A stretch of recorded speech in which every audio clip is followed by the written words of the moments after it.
Do an online search for Valentine's art projects or Mother's Day art projects, and you'll find a multitude of possibilities. Based on your experience with these projects, what are the possible pros and cons of these projects in their traditional form? Pause the video to reflect on this question.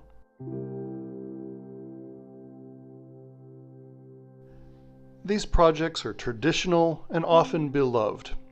They can be gifts to send home, and parents or guardians often express gratitude for them. It may almost be sacrilege to suggest there are any cons to them. That said, these projects are often predictable. The Valentine's projects are almost always a sea of pink and red hearts, for example. Mother's Day projects almost always involve flowers.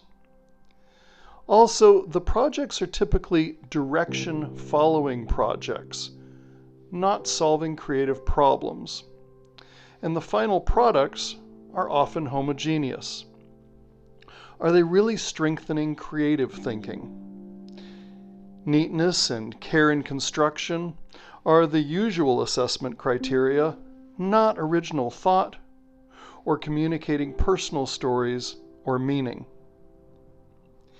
In light of our efforts with creative education, can we reimagine these class projects? Could the 8 creativity skills guide us towards more meaningful and thoughtful creations? This is the same process that can be used to reimagine core curriculum as well. Let's look at a brief history of these 2 days.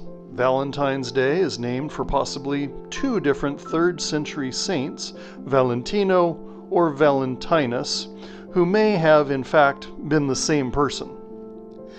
The world has been celebrating the feast of Saint Valentine, or Valentine's Day, for a very long time, since the year 269 actually. The move from a religious holiday to one of candy and cards happened about 1400 years later in 17th century England. While mothers and motherhood have been celebrated by the Greeks with Cybele and the Romans with Hilaria, modern Mother's Day was started in Virginia in the early 20th century by Anna Jarvis, who held a memorial for her mother in 1908. Although Jarvis was successful in founding Mother's Day, she became resentful of the commercialization of this holiday. Jarvis believed that card companies like Hallmark had misinterpreted and exploited the idea of Mother's Day, and that the emphasis of this holiday should be on sentiment, not profit. Jarvis argued that people should appreciate and honor their mothers by expressing love and gratitude, not buying gifts and pre-made cards. So modern-day Valentine's Day and Mother's Day are intended as opportunities to express our affection for unique and special people in our lives. Yet, commercialization and predictability may have usurped this intent. Choose one of these holidays. Use the Brainstorming guide to consider each of the creativity skills as a way to reimagine how children might honor that special person on one of those days. It is unlikely that all 8 skills would be included, but even a few of the creativity skills can rethink projects considerably. Pause the video now to do this and share your ideas with others. You probably had several ideas to reimagine this project. One that seems natural is the connection between engage, make it yours, create, make something original, and integrate, make connections between ideas. When students think of a special person in their life, it makes sense for them to write about that person or write to that person, possibly even in the primary language of the recipient. This can support ELA standards like character traits, narrative sequence, or descriptive writing.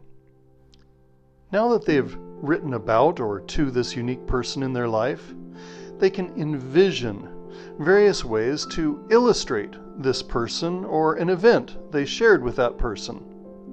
And the result is almost guaranteed to be original. While you can develop craft by learning new art form techniques, such as watercolor or sculpting, sometimes it is better to practice skills they may already have developed, such as using oil pastels. Repeated practice with the same materials is how mastery is achieved. Finally, how art is displayed says much about how it is perceived. When only the products are displayed, the emphasis is on how the artworks look. When the artworks are similar, they're often assessed on neatness and not on what each child is communicating. By including the student's writing or reflection on what they did, the emphasis becomes the thoughts and ideas of each child. Consider displaying initial drafts or experiments, as well as photographs of students working, so that the process is communicated, not only the product. The goal can be for the viewer of the art to understand what the children are thinking, not on how fun or cute the artworks are.